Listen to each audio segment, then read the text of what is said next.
Britain is on fire tonight, politically, socially, constitutionally. Because just in, Prince William has openly defied Keir Starmer, triggering a full-blown constitutional meltdown unlike anything modern Britain has witnessed. Westminster is rattled, Downing Street is scrambling, and the entire country is bracing for impact. What Prince William has done isn't symbolic, it's seismic. If you believe the public deserves the truth, like, share, and subscribe right now, because what I'm about to reveal will shock you more than anything mainstream media dares to show. Keir Starmer believed he was unveiling a bold new vision for Britain, but instead he lit the fuse of a national uprising. When he stood in Parliament and announced that Britain would accept 180,000 asylum seekers over the next 18 months, the reaction was immediate, visceral, and nationwide. The moment those words left his lips, the atmosphere in Westminster shifted. Veteran groups felt betrayed. Working families felt discarded. Even lifelong Labour voters felt the ground beneath them shake. Because this wasn't just another policy, it was a seismic repositioning of Britain's identity, priorities, and values. For veterans who spent decades serving the nation, the announcement felt like a direct slap in the face. They watched as the government promised rapid accommodation, healthcare access, and financial support to tens of thousands of newcomers while British heroes slept in cars, shelters, and freezing garages. The anger was raw, unfiltered, and rising by the hour. Working families, already crushed by soaring bills and shrinking wages, saw Starmer's plan as proof that Westminster was completely detached from reality. Social media exploded with disbelief. Local communities, already stretched to their limit, began organizing, venting, demanding answers. And perhaps most devastating of all, the backlash wasn't limited to the right. Labour loyalists across Liverpool, Manchester, and Birmingham began expressing their deepest frustration. This wasn't the party they had supported for decades. This wasn't the vision they voted for. The announcement didn't just spark disagreement, it sparked a national revolt, the very spark that set Britain on the path toward constitutional crisis. If Starmer's announcement was the match, Nigel Farage was the wildfire. Within hours of the immigration plan hitting headlines, Farage seized the moment with ruthless precision. No vague speeches. No gentle criticism. He called for a full-scale public demonstration outside Parliament, promising to bring 10,000 patriots demanding accountability.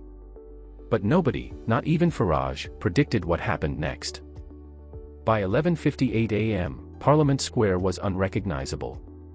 What began as a rally turned into a tidal wave of public fury stretching from the gates of Westminster all the way to the foot of Westminster Bridge. Police reported crowd estimates surpassing 12,000, but videos circulating online suggested even more. The energy was electric, explosive, and unmistakably historic. Farage's speech, blistering, relentless, unforgiving, detonated across the internet. Within minutes, TikTok clips surged past 1 million views. Twitter exploded with the hashtag #StopTheInvasion, skyrocketing to the #1 trend globally. Facebook live streams reached millions before the first hour even ended. But where there's fire, there's always friction. Counter-protesters poured in from across London, Labour activists, student groups, open border campaigners, each carrying signs that only escalated the intensity. As both sides collided, chants turned to shouting, shouting turned to chaos, and chaos turned to violence. Police, already stretched thin, quickly lost control of the situation. Officers attempted to form barriers, but the numbers were overwhelming.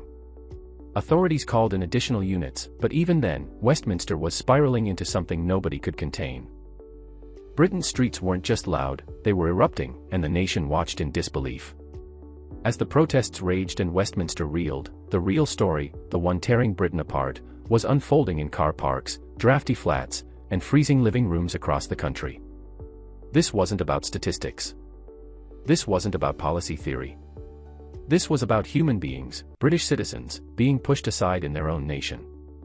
Take Robert Henderson, a 71-year-old veteran who served in the Falklands. After waiting 4 years for council housing, he was rejected again, told there was no availability. Now he sleeps in his rusted Ford Fiesta outside a Tesco in Southampton, washing in gym showers when he can afford a day pass. His entire pension, barely enough for food and fuel, vanishes within days. He's gone 2 nights eating nothing but canned soup because the government that he fought for has forgotten him. Then there's Dorothy Williams, 74, from Blackpool, a woman who worked 52 years, raised 3 children, paid every tax required of her, and never once asked the government for help. Today she rations her blood pressure medication because she can't pay both the heating bill and her prescriptions. She hasn't turned her heat on since October. And while these Britons suffer, tens of thousands of new arrivals are placed in 3- and 4-star hotels, given warm rooms, 3 meals a day, NHS access, legal representation, and £47 daily support, triple what British pensioners receive. This brutal contrast became the emotional breaking point, the moment the nation realized something deeper than politics was at stake. For decades, Labour enjoyed the loyalty of working-class Britons, people who believed the party stood for fairness, compassion, and community. But this crisis shattered that bond with a force no pollster saw coming. The heartbreak didn't come from political opponents, it came from Labour's own base, crying out in disbelief. One viral video changed everything. Mary Thompson, a 68-year-old retired nurse from Liverpool, posted a trembling, emotional message online, saying she could no longer support a party that prioritizes strangers over my grandchildren. Within 18 hours, her clip hit 3.7 million views. Her voice, shaking, exhausted, devastated, captured a national heartbreak. Then came hundreds more. Lifelong Labour supporters filmed themselves ripping up membership cards. Family after family came forward describing betrayal, parents waiting months for specialist care, pensioners turning off heating, veterans sleeping rough. They weren't shouting. They weren't political activists. They were broken. The comment sections became a flood of confessions. I voted Labour my whole life. Never again. I don't recognize this party anymore. Starmer abandoned us. These weren't fringe voices. These were Labour heartlands, Liverpool, Manchester, Newcastle, Cardiff, turning their backs on the party they once trusted with their lives. Nobody expected the monarchy to step into the chaos, but that's exactly what happened. In a moment that rattled the political establishment to its core, King Charles broke with 70 years of royal neutrality and delivered remarks so powerful, so emotionally charged, that they detonated across Westminster like a political earthquake. During what was supposed to be a quiet, routine visit to a Surrey veterans' home, Charles stood among war heroes in wheelchairs, many carrying scars from battles fought decades ago. He listened to their stories, the homelessness, the neglect, the humiliation. And something inside him snapped. Off-script, voice heavy with emotion, the king said, "These men and women gave everything for this nation. They deserve far better than what they are receiving. Far better." The meaning was unmistakable. He wasn't speaking to veterans. He was rebuking the government. Palace aides were horrified. Senior advisors scrambled behind the scenes, desperately trying to contain the fallout. But it was too late. The clip hit BBC, Sky News, and ITV within minutes, then spread across the world within hours. International press compared it to a royal intervention unseen since the 1950s. As Britain reeled from the King's intervention, the streets exploded. Protesters on both sides surged into central London, and by mid-afternoon, Westminster had transformed into a full-scale security emergency. At 2 p.m., police deployed riot units to Parliament Square. Mounted officers formed barriers. Helicopters circled overhead.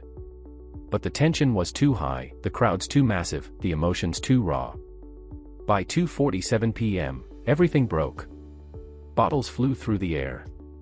Metal barriers crashed to the ground. Screams echoed across Westminster Bridge as counter-protesters clashed violently with pro-Farage supporters. Officers tried to separate the waves of bodies pushing against each other, but they were overwhelmed within minutes. 12 officers were seriously injured. One, 34-year-old James Morrison, suffered a fractured skull. 3 police horses were hurt, including one named Sterling, who had to be rushed from the scene. The London Ambulance Service declared a major incident at 3:15 p.m., calling in off-duty paramedics. Hospitals across the city became flooded with injured protesters, journalists, and bystanders caught in the chaos. Financial markets reacted instantly. The FTSE 100 plunged. The pound tumbled to crisis levels not seen since the Liz Truss collapse. Inside Westminster, fear and disbelief spread like wildfire. The political crisis had spilled into the streets, and now, the nation was officially in meltdown. Suddenly, the crisis takes a darker, more chaotic turn. What began as a political backlash transforms into a full-blown media firestorm after a series of explosive leaks begin pouring out of Westminster. Anonymous insiders, some claiming to be civil servants, others from deep within Labour HQ, start releasing documents that paint a devastating picture of internal panic.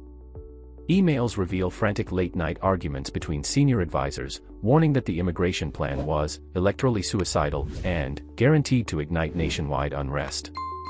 Yet the plan was pushed through anyway. Mainstream broadcasters scramble to cover the leaks, but independent channels, YouTubers, and citizen journalists are the ones driving the narrative. Viral breakdowns, late-night live streams, and whistleblower audio clips sweep across the internet faster than Labour can respond. Every hour brings a new revelation, misjudged polling, ignored warnings, secret strategy notes, that fuels the belief that the public was deliberately blindsided. Newsrooms descend into open warfare. Some argue Labour is facing the biggest credibility collapse in modern British politics. Others insist the leaks prove the government knowingly placed ideological goals above national stability. Meanwhile, political commentators who previously supported Starmer now openly distance themselves, saying they feel personally betrayed. The chaos spills over to MPs themselves. Dozens reportedly break ranks in private WhatsApp groups, demanding an emergency reversal of the policy. A few even threaten to resign if public fury escalates further.